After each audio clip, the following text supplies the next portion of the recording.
Welcome back to Just Vetting, the podcast where we go beyond the exam room to talk about ownership, leadership, and the real-world challenges of building and running a veterinary practice. Today's guest is Dr. Toth, a veterinarian at Dallas Highway Animal Hospital, a multi-doctor practice known for its comprehensive care, strong team culture, and deep roots in its community.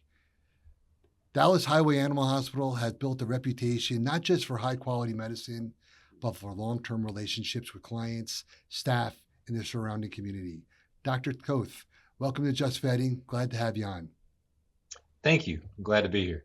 So, Dr. Toth, tell me what initially drew you to veterinary medicine. This is a typical question I ask all of our clients, and I'm pretty astonished about the wide variety of responses that I get. So as a child, I was always fascinated by how things worked, period, whether it was mechanical or anatomical. The body never ceases to amaze me. At first, I thought I had an interest in human medicine, and I was actually considering pursuing pediatrics. And my mother, who's a nurse, an RN, my father, who is a pharmacist, both of medical background, said, well, human medicine may be a good field for you, but why don't you see the animal side of it? And we had a great relationship with our family veterinarian, Dr. Briscoe. We had used him for decades.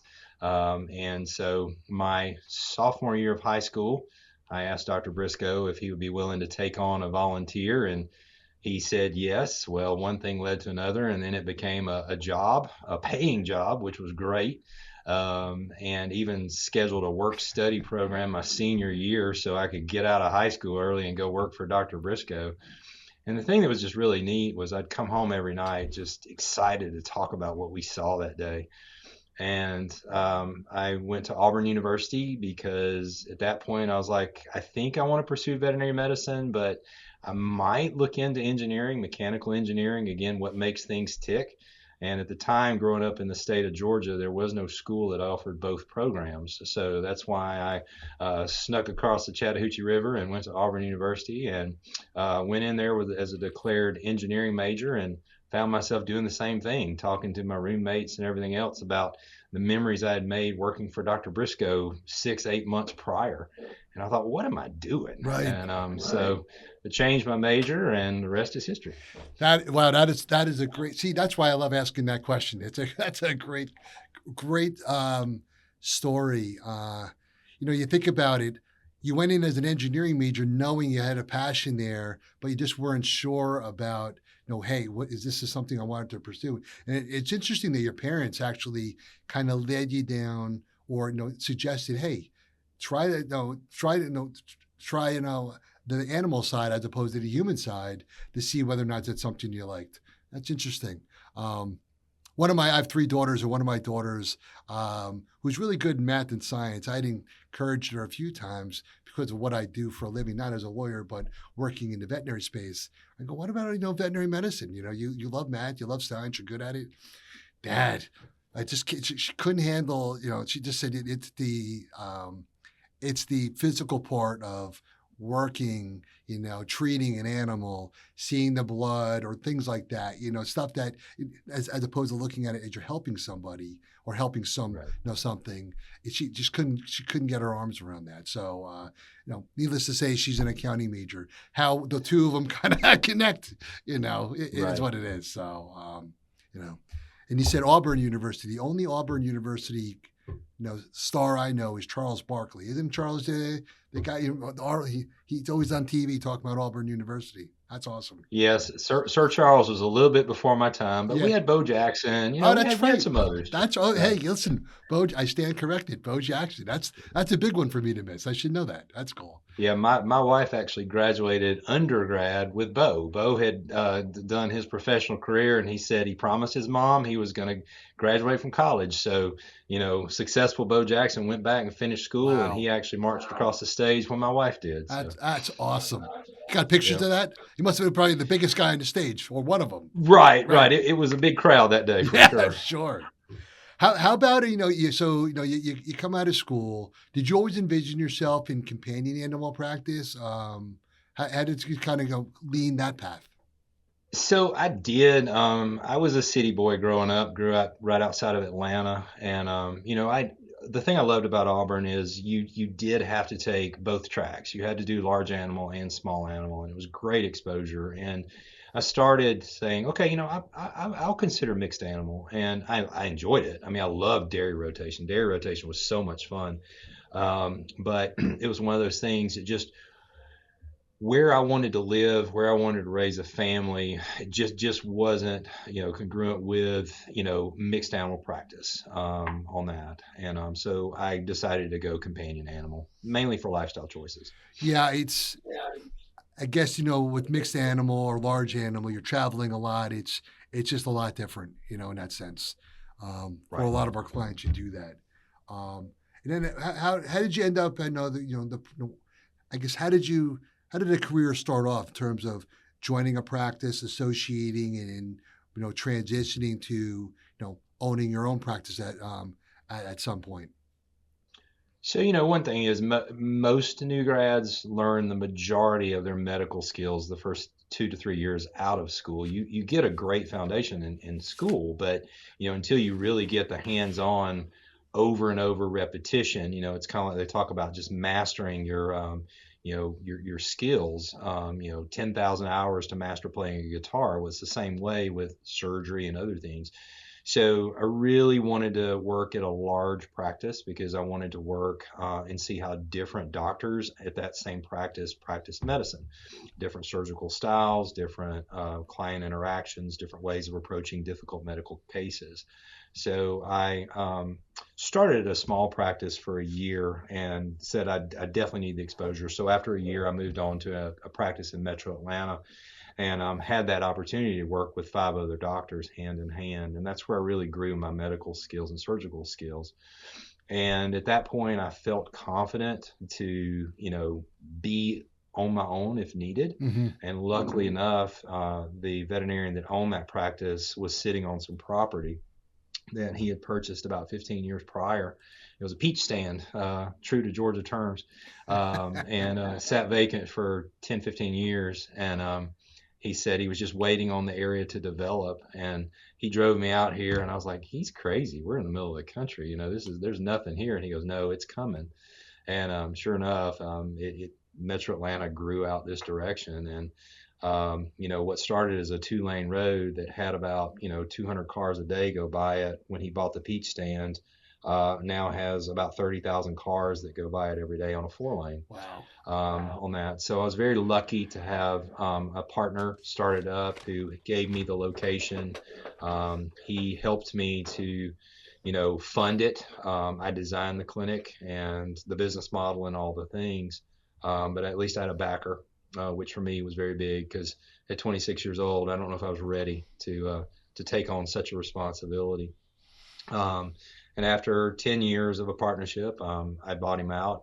We parted on great terms. I still consider him a very good friend. So that was a very fortunate step for me in my young career. Yeah, you really are fortunate, and even starting back, going back before you even got uh, to Dallas Highway. You're thinking about your prior practice where you said you were working with 5 other doctors. I mean, and Mm-hmm. that's a lot of personalities. What we see with a lot of our clients, and you get to see who's working well together, who's not working well together, and that sounded like that was a good experience for you.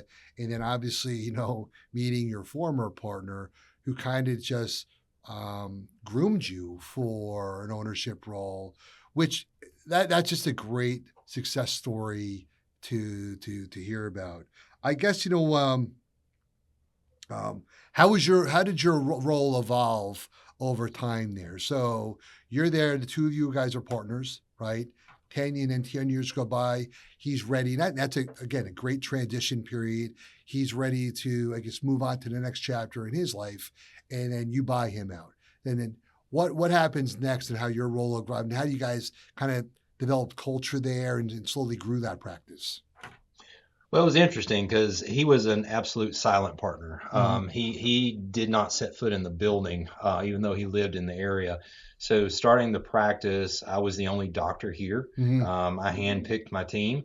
It took me years to really build the culture that I wanted with that.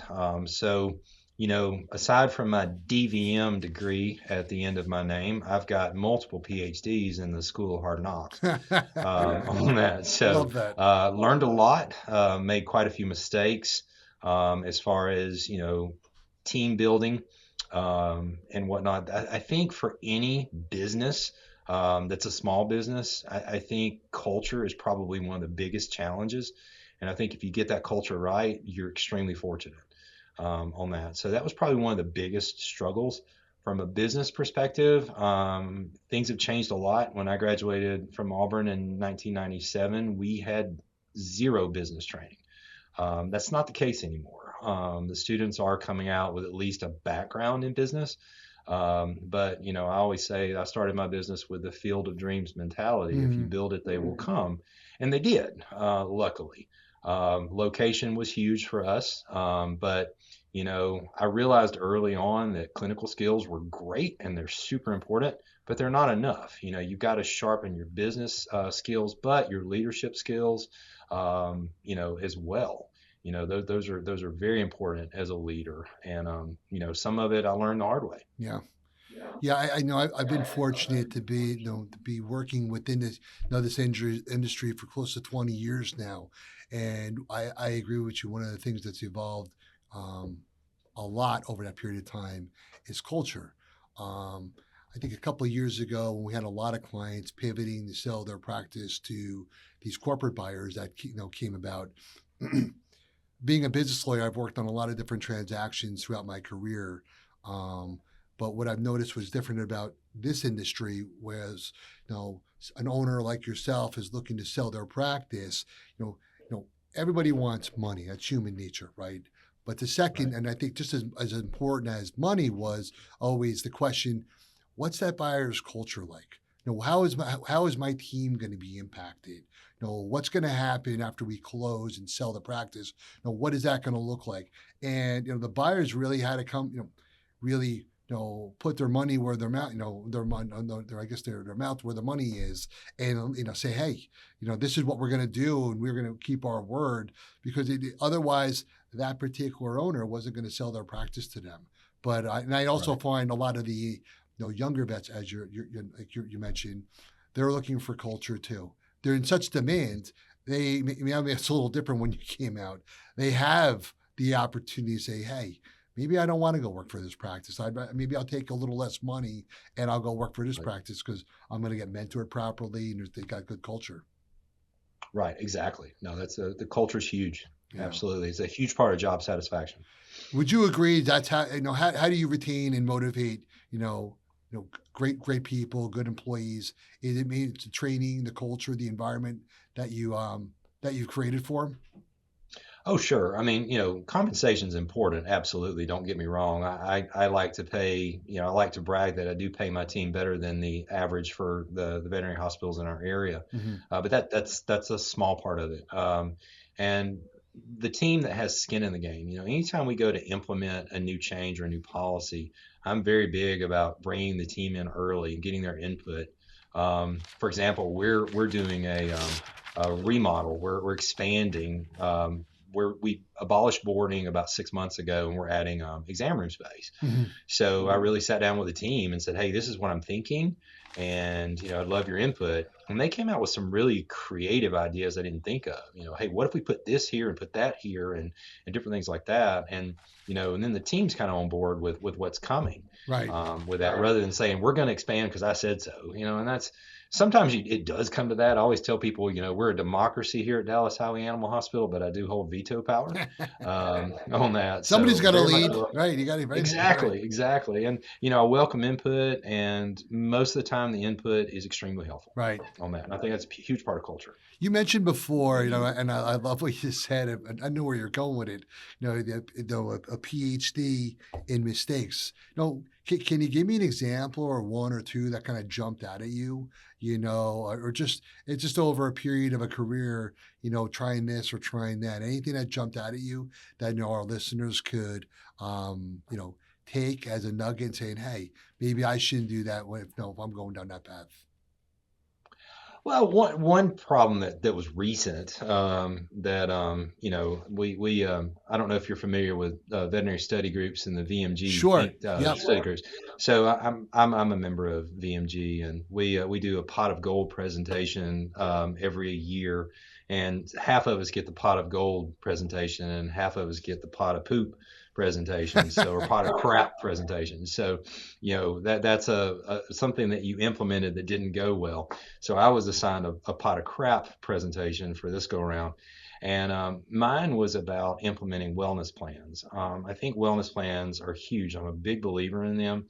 I think that model has really helped. It was what put Banfield on the map decades ago, and I think it gives a lot of clients peace of mind, especially in times of economic uncertainty. I've been practicing long enough. I remember the recession in '08 and how people were really, really strapped for cash and couldn't provide some of the services that they wanted to provide for their pets.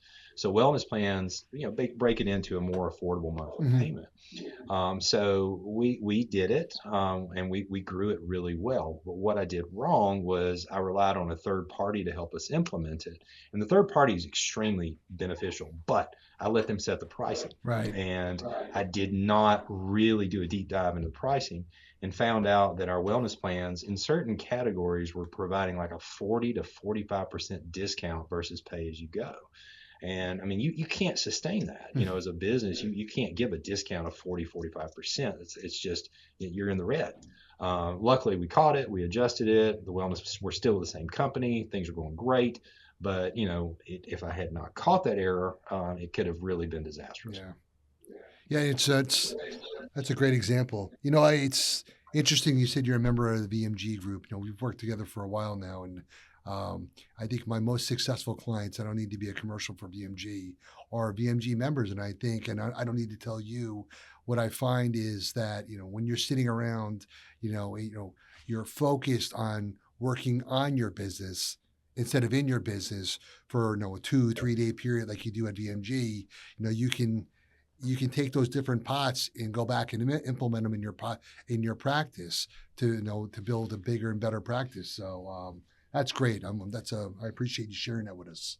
Sure. How have client expectations changed over a period of time since becoming owning your practice? So yeah, I mean, if you back up to my high school days, which was in the late '80s, the question that we asked new clients was, is your dog inside or outside? And the question you ask now is, does your dog sleep on the bed or in the bed, or beside the bed or in the bed? So the dynamic, the human animal bond has grown tremendously. And one of the theories with that is parasite control. I mean, Yeah. growing up, our dog had fleas. I mean, that was just, even if you used the old Adams flea spray and they smelled like a walking insecticide, they Right. still had fleas. And people didn't want them in their bed, understandably so. Well, now, I mean, the parasite controls we have are amazing. I mean, new grads don't even know to look for fleas half the time because, with the preventatives, it's really well controlled on that. So people are way in tune with their animals, and they pick up on disease processes so early. And just like we have wearable technologies for ourselves, your smartwatch that can tell you if you're having a heart attack, or your glucose monitor you wear on your arm to monitor your blood sugar continuously. There's devices like that now for dogs and cats. Dogs can wear collars that can detect when they're itching and chewing and licking more. It can detect when their activity level declines. Cats, there's a device that goes underneath a litter box that can tell you, even in multi-cat household, if your cat suddenly starts going to the litter box more often. And if they are, what are they doing? Are they Mhm. urinating? Are they having diarrhea? Are they losing weight? I mean, we've had some people call us and say, my cat's acting fine, but my device is telling me they're not. And sure enough, they come in and they're like early stage diabetes or something like that.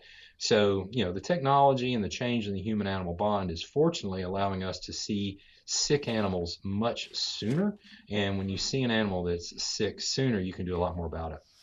I think I'm going to, on the side, have you talk with my wife because I'm one of those who I'd love to have our dog come upstairs in our bedroom, maybe even on her bed. My wife was like, she is not coming up the stairs. She refuses. So she's like either it's with her or with me.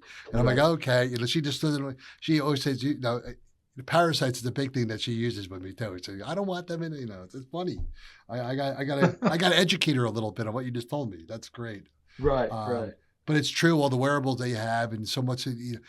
Does that impact the lifespan too? Because you're able to detect earlier and treat earlier, have you seen the lifespans of certain, I guess, breeds, can live longer as a result of that? Better medicine, or no? I would think in theory they could. Yeah, I think it's too early to really have that data yeah. because, again, this is something that's really come online in the last few years. So I think we need another decade of data to really see. But yeah, I think we will see increased quality of life, not quantity of life, but increased quality of life and maybe increased lifespan. Mm.